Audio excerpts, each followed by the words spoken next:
Got talent. June 28, Rachel Gabor, 8,000. SP Got Talent. Henceforth, meron na tayong total na pera cash on hand na 150,806 pesos. Palakpak! Yay! Meron tayong mga expenses, color fund run, 100 medals, yard or chuchu. Minus 24,797. Meron na po tayo natitirang pera, 126,009 pesos. Alright, so to continue again, Next page. na tayo sa June 28. June 28, mula kay Alicia Lombardi, 4,000. CIT Got Talent. Mula kay Lourdes Alonso, 5,000. Basis reservation fee. Ano ito expenses, no? Nasa kanan ng expenses. Okay, asan na? Andun. Ito na? Hindi lumabas dyan. Wala dyan. Next. Next page. Lumabas ka, next page. Ito na. Last page na yan. Okay, last page. Okay, continue po.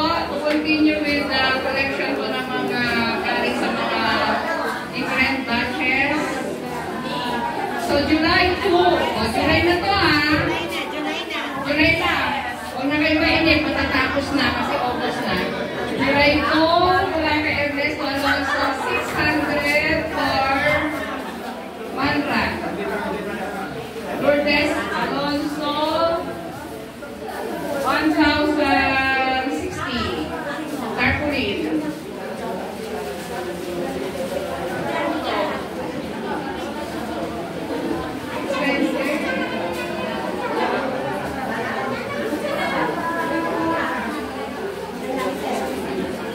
Yan pa. Sa dulo ka na. Yan. Sa dulo na. July 13. Malapit na matapos. July 13, Elden Hao Apostol, 3,000. Bus 87, registration fee. July 13, Balutabian Estrada, 27,500. Registration fee. 335 yung na-register niya. Tapos, Maritoni, Taguruan, batch 84, 21,900. Registration fee. July 13, Florentina Pogo, batch 81, 9,600. July 13, Jocelyn Mendoza Season, batch 94, 18,500. Uniform.